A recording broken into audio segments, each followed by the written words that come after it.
Our guest is Robert Kagan. He's a senior fellow at the Brookings Institution. Dr. Kagan writes a monthly column on world affairs for the Washington Post. His most recent book is The World America Made. When you look at the world, what do you see? Well, I see a lot of chaos. I see a little fraying at the edges, but I still see a fundamental world order that has been in existence since the Second World War, which the United States is at the center of and crucial to. So when you look at the world, do you say to yourself, made in America?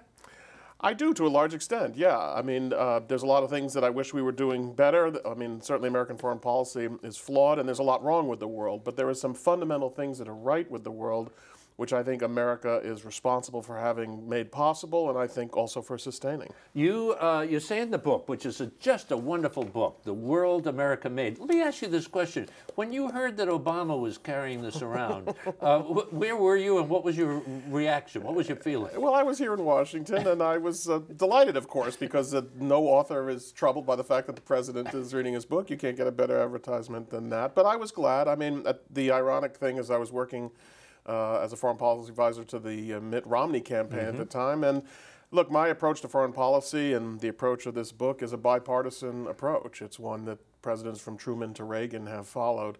So I'm glad to have both sides taking a look at it. Do you know the president? Have you met him? I have. I've been in 2 or 3 meetings with him. And how do you size him up close? Well, he's what you hear. He's a thoughtful guy. He clearly listens. He has his own ideas. I would say of the presidents I've met, there's a more ordinary guy quality to him, less of a kind of presidential aura than you might expect when you're in his presence. But maybe that's just me. You and one of your colleagues have written a memo to the president suggesting that here he is in his second term. Martin Indyk, right? My boss at the Brookings Institution. Yeah. So let's say he's a colleague, okay? Yeah. Okay. Sure. He would say. Let's put the two of you on equal. I like to keep these things straight, but that's okay. So what did you say to the president in the memo? Well, we said that messy world, you say. It's a messy world. It's a world where there's a lot of problems, but also a lot of opportunities. It's still a world that, in many parts, is still waiting for American leadership. Can be shaped, can be improved by the United States, but we note that I don't think he's done a great deal of that. We don't think he's done a great deal of that in his first term. We hope that he'll do more in his second term. You call it a plastic juncture? Yeah, that's a phrase. It is a phrase, and it's a phrase that I came across when I was studying World War I for a history I'm writing, and it was William Graham Sumner's phrase for what he thought. I'm sorry, it was the pragmatic philosopher John Dewey's phrase for what he thought the World War I period was. After World War I, he said we are at a plastic juncture in world history where the United States had an opportunity really to shape the international system. And of course, the United States really did not. We stepped away from the international system at that time. So I think we're at another plastic juncture now. But you also say that after World War II, there was that juncture again, and we took hold and have made tremendous contributions to the world order. Huh? That's right. I mean, we learned the lesson of what sort of trying to move away from the world can cost us after World War I and World War II. We engaged ourselves in the world. We basically solved 2 fundamental strategic problems, one in Europe, one in Asia, which had been the origins of many, many wars in the past. I think we helped set in place an economic order that produced the greatest prosperity in the history of human beings, and we also set the world on a course for greater and greater democratization. So peace between great powers, prosperity, democracy, those are pretty good things. So you say that the prosperity, because of our economic system, our free market, has raised billions of people from poverty, huh? Yeah, I mean, we didn't do it ourselves. They did the work. Many other countries like China and India have made the necessary reforms, but I would say the United States has provided sort of the undergirding economic order and structure which made that possible. And if you look back, you say that after World War to a small handful of democracies, and now we have over 100? Huh? Over 100, somewhere near 115. Yeah, it's quite extraordinary, and it's absolutely unprecedented in history. And no wars among the major. And would you say the majors are China, Russia, and the United States at this time? At this time, although, you know, I mean, we tend to forget that Japan is the third largest military in the world, one of the top 3 economies in the world. In another era, it was obviously a major power. I think India is increasingly a major power. I mean, we have a world order that I think can be characterized as multipolar with a single dominant power, or at least a single power that rises above the rest. So you have the United States, and then you have a lot of other major powers. And in previous eras of history, those powers would have gone to war with one another. But not quite the first among equals, huh? More than the first among equals. Yeah, we're out there. Yeah, I mean, if you just look at American military power, which really is far greater than any other, together with economic power, and in general with what you might call political influence in the international system, it really is far, far greater than any other power right now. Let's take a little break. We're talking about The World America Made. Robert Kagan is the author. And there was a spate is a good word, or a gaggle, or many, many books and op-ed pieces about America being in decline some time ago, and this is the other side of that coin. Sit tight. This is America and the World. This is America is brought to you by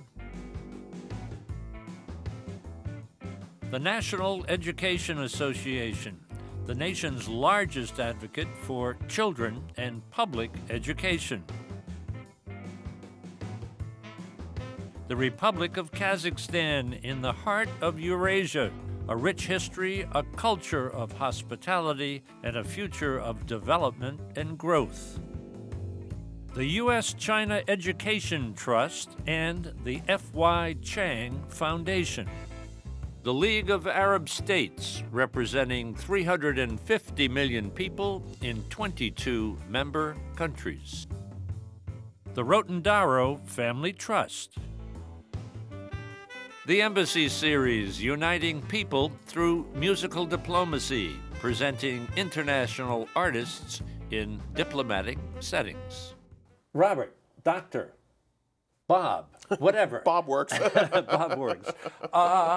I contend that our geography, where we are in relation to the rest of the world, the fact that we're self-sustaining, or with the exception of oil for a long time, we were self-sustaining, plays an awful lot into our position as a superpower. Am I on the right track there? You're not only on the right track, you're right on the money. I mean, that is a critical element of it. Now, sometimes people think of America's geography meaning that we are in isolation from the rest of the world, but actually our geography allows us to play a role that's really unprecedented in history. And the key part of it is we, in our own hemisphere, are relatively unthreatened. We're certainly not threatened by any other major military power. If you look at every other great power in the world and in history, they were surrounded by great powers. Germany, before World War I and World War II, surrounded by Britain, France, and Russia. China today, surrounded by Japan, Russia, India, Korea. We're the only ones who don't face a close threat, which means both that we're secure at home, but because we are in fact so powerful, so rich, so militarily strong, we have the capacity to send our forces all the way around the world without worrying about what our security at home, what effect that has on our security at home. So it means that we can deploy forces, and then again, because we're so far away from everybody else, most other nations in the world do not fear that we are about to take over when we come. So the key to solving the European equation after World War II was the presence of American troops to provide security against each other, to provide security to Europeans against each other, but in a way that they didn't find threatening from the United States. And that really is a unique capacity the United States has, and it's based on geography. 9/11 kind of shook up that equation a bit, huh? Well, it means that we're vulnerable. We are vulnerable. We're vulnerable, but I mean, still we're not far away. vulnerable to foreign conquest Yes. We're not vulnerable to a million-person army marching across our border, which is what other countries do actually have to face. Now, you know, 9/11 proves that we can be hit, and that's a reality that we're going to have to live with now for quite some time. But as damaging as 9/11 is, as awful as these terrorist attacks are, they're not going to take America out of business. And so that I still think in that sense we have a tremendously great advantage over other nations. You say military superpower, obviously. Our economic power is huge, is it not? Did you say like a quarter? It's a quarter of the world's, a quarter share of global GDP, yeah. Wow. So on both of those levels, and we have military alliances with so many countries. Huh? That's a very important element.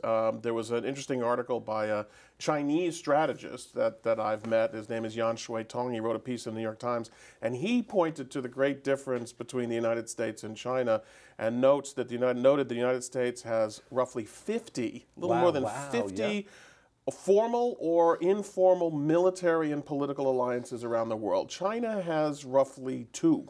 And I think they're losing at least one of them as Burma slips out of their grasp. But they have maybe Pakistan, maybe North Korea, and that's it. And they understand what a weakness that is in the international system. How do other countries look upon the United States? And you spent time abroad, so you know. Well, you know, there's not a lot of thanks to the strong power out there. I find in Europe, the number of people who remember what the United States did after World War II, they're mostly in Normandy. They mostly will sell you apple juice. They remember very well. But by and large, it's been forgotten. But the general trend in the world right now is a great demand for American involvement. If you go to the Middle East, and particularly the Persian Gulf, where so many states are worried about Iran, they constantly ask, where's the United States? You need to be more involved. I was recently having dinner with a senior official from an Asian country, and their latest concern is that Secretary Kerry is going to get so involved with the Middle East that he won't be involved enough in Asia. In East Asia and Southeast Asia, there's great concern about a rising China, and they look to the United States for security. So I would say in Europe, particularly Eastern Europe, in the Middle East, in Asia, there is a great demand for American involvement. Now, of course, that doesn't mean that when America gets involved, then they won't say, well, now you're too involved. I mean, you can never quite get it right. You know, the world was against us during the Iraq War, so then they get upset when we do things that they think are excessive.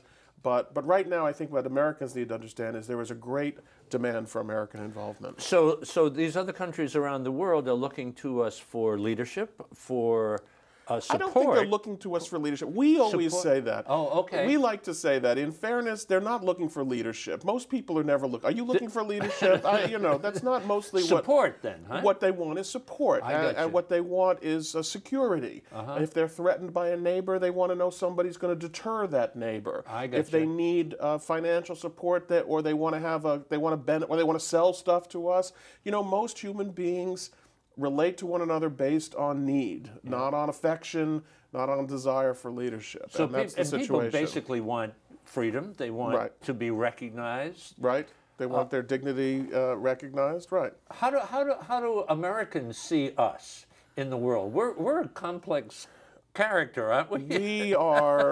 We have a very complex psychology about the world. Do we have a little bit of arrogance in our personality, or well, we have a little of each, honestly. I mean, I haven't studied any country as closely as I've studied the United States, but I don't know of another country that is as conflicted as Americans are. So How so? In many ways, you mentioned arrogance. Yes, Americans believe that we are the holders of a great truth about human existence, that our principles of the Declaration of Independence are simply true, and there is no other alternative truth. Now, you might say that that's an arrogance. Americans are constantly saying, we're the greatest nation in the world. We're an intensely patriotic nation. If you go around to the rest of the world, you don't get that same kind of patriotic sense. You know, when I go to Yankee Stadium, they do the 7th inning stretch, and they say, we now want to thank our men and women serving around the globe. There's an element of pride there that you don't see. At the same time, Americans are very sensitive to the notion that other peoples aren't happy with them. You know, during and after the Iraq War, when the American people got the sense that the rest of the world was very disapproving, I think it caused a real problem. And we are very ready to see ourselves as being too bullying, using our power too much. Americans are suspicious of power. They were from the founding. That's part of the revolutionary heritage. But they're even suspicious of their own power. And so, yes, they're conflicted about that. The other big thing they're conflicted about is exactly how much role do they want to play in the world. Yeah, yeah. If you ask most Americans, they would say, we don't really care what goes on out there. We don't care what goes on out there. But then all of a sudden they find that they do care. Something happens out there in the world. And so America is constantly pulling itself out, pulling itself back in. We go and intervene somewhere. The moment we finish the intervention, we can't wait to get back out again. Yes. It's not the most effective foreign policy ever devised by man. A little more consistency might be better. And yet, I think there's a certain virtue to the inconsistency. In a way, it makes us a more acceptable superpower than we might otherwise be. Because the world sees our ambivalence. And I think that's an important element. That's an important element of why our power is more accepted than it might otherwise be. I referenced earlier in our conversation the fact that there was a spate of books and articles about America being in decline. Is it in decline? I don't think so. And I mean, one of the things that I do in this book is try as best I can to sort of do a kind of rational measurement of what that would mean. I think, you know, for one thing, Americans always feel like we're in decline. You can't believe how often you go through history. Obviously, there was Paul Kennedy's famous book at the end of the 1980s, The Rise and Fall of the Great Powers. He predicted the imminent fall of the United States. I've traced it all the way back to the 1780s. I've got a great quotation I found from Patrick Henry lamenting the loss of what America once was in its youth, he says, in 1788. And so there is something in our character which is always sort of looking over our shoulder and seeing whether we're in decline. But as far as I can say, what the most I'm willing to say is there were periods in our past when we were more influential than we are now. There are periods in our past when we were less influential. I would not trade our current situation for, say, the 1970s. You know, with the oil embargo, with the Vietnam War, with the Soviet Union seemingly pressing forward. Our situation now is much better than it was then. What we need to understand, this is where I think Americans, and not just American people, not just the average voter, but even American policymakers need to understand, foreign policy is hard. You don't succeed most of the time. I say in the book, foreign policy is like hitting a baseball. You know, if you fail 70% of the time, you go to the Hall of Fame. Right. And so it's always hard to try to shape the international environment. It was hard after World War II. It was hard throughout the Cold War, and it's hard now. But let's not imagine that somehow it's harder, that our capacities are so much less than they used to be. Well, we forget rather quickly about, as you referenced, the 1970s or the 1930s. Sure, 1930s, absolutely. I mean, as far as economic problems are concerned, and then you go back and say, we've faced slavery, we've faced economic depression, the 70s. So you say we've been down this road before. You know, Tom Friedman has a very nice book out, I guess a couple of years ago, called That Used to Be Us. And he talks about the ways in which we used to do things better than we do now. And I agree with that. But then I also say segregation also used to be us. The assassination of Martin Luther King and Bobby Kennedy in the same year, that was also us. Watergate was also us. It's not like there's a tendency always in Americans to look back on the past and through a kind of rosy haze. It was better then. Everything was better. And that Cold War, boy, that was a piece of cake. We all knew what we were doing. We were all in complete agreement. Now look at us, we can't agree anymore. And if you go back and study any of these periods in the past, you mentioned slavery, you could mention the partisanship of the first generation of Americans in the 1790s, the most bitter political warfare we've ever seen. The fights over the tariff that dominated the 1890s and early part of the century. The fight over the League of Nations, which was a brutal partisan battle. So let's wake up. This is America. It's a car crash. But it's an amazingly successful car crash. Talk about the car crash. Well, when they talk about gridlock nowadays, right. You're saying we've had gridlock, and I'm getting the message we've had gridlock many times. Absolutely, and in a way, part of it is actually built into the system. I mean, the founders created a system where it would be hard to create radical change. They created a Senate where you couldn't get anything done deliberately. I don't think they anticipated so little could get done in the House. And there are things that have changed about our political system, but gridlock is not new. Partisanship is not new. Inconsistency in foreign policy is not new. I mean, you just can't go back and look at our history and say, boy, there was a time we just were getting it right all the time. Let me ask this as a theoretical question. What would happen in the world if we really did go into decline? Well, if we went into decline, then the world order that we helped create or played the most important role in creating and have upheld all this time will begin to decline as well. And we'll move into a different kind of world order or a world disorder, which is also a possibility. When the British Empire declined at the end of the 19th century and the early 20th century, and the United States did not step in to replace it, what we had were the 1920s, the 1930s, and World War II. You had essentially disorder in the international system. The alternative is when the United States declines, and this is sort of this is sort of view taken by Fareed Zakaria in his book, The Post-American World. Fareed's view of the post-American world is it's all fine, because as the United States decline, other powers step up and play the role the United States is playing, whether it's China or India or Brazil or what have you.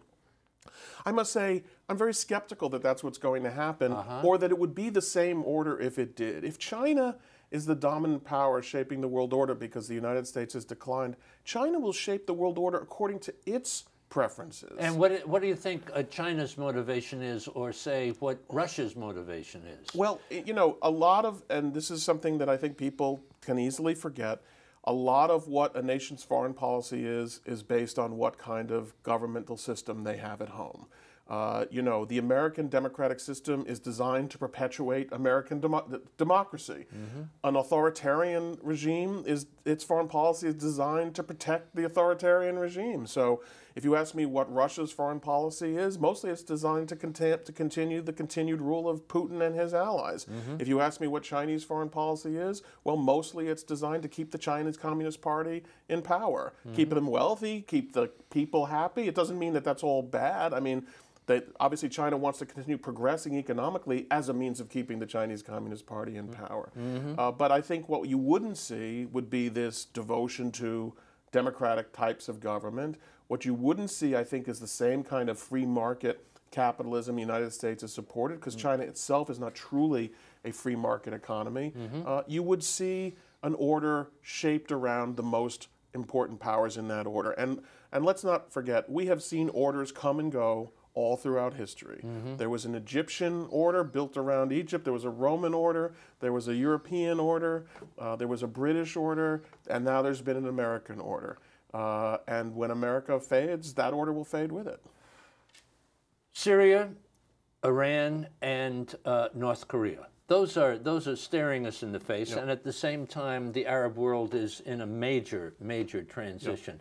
How do you size those up vis-a-vis America? Especially, I would put your directional signal toward Syria. We're kind of in a box, aren't we? And the president's a little bit in a box? Well, I think that in the case of Syria, and this happens, I mean, I would say we are underperforming and underachieving. I think because of the Iraq War, we've gone from what some people think was hubris about believing we could do anything to now believing we can do nothing. And the truth lies somewhere in between. And the perception that any involvement we get into in Syria is worse than our non-involvement, I think is being proven wrong every single day. If you look at the arguments that people have made against involvement in Syria, they say, well, you'll get increasing radicalization, you'll get increasing stability. And of course, that's exactly what we have been getting. I think that increasingly the president is going to be compelled to take a greater involvement in Syria, whether he likes it or not. And of course, this is the other wonderful thing about American foreign policy. Over and over again, after our last intervention, the American people or their president say, well, we're never doing that again, only to do it again. 2 years later, 3 years later, you know, after Clinton did Bosnia and Kosovo, you know, George W. Bush came in saying, we're involved too much in the rest of the world. We're intervening too much in the rest of the world. So American foreign policy goes through cycles. It's almost like a sine wave of intervention and involvement. And we are at, you know, we were up here, now we're down here, but there's going to be another turn up, in my opinion. Another turn up. The world America made, if you're a pessimist, or if you were doubting where America is in the world now and where it may be in the future, Robert Kagan's book. This is a delightful book and gives you a great deal of hope and optimism about America. Thank you, Bob. Thank you so much. Appreciate it. Terrific conversation. I really enjoyed it. Thank you so much. For information about my new book, The Chance of a Lifetime, and online video for all This Is America programs, visit our website, thisisamerica.net. And now you can follow us on Facebook and Twitter. This Is America is brought to you by the National Education Association, the nation's largest advocate for children and public education.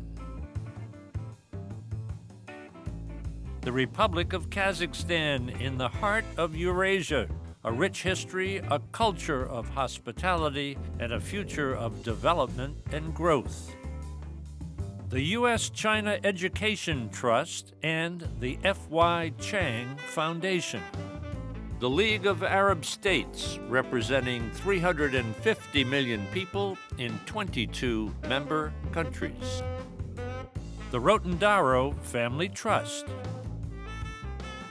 The Embassy Series, uniting people through musical diplomacy, presenting international artists in diplomatic settings.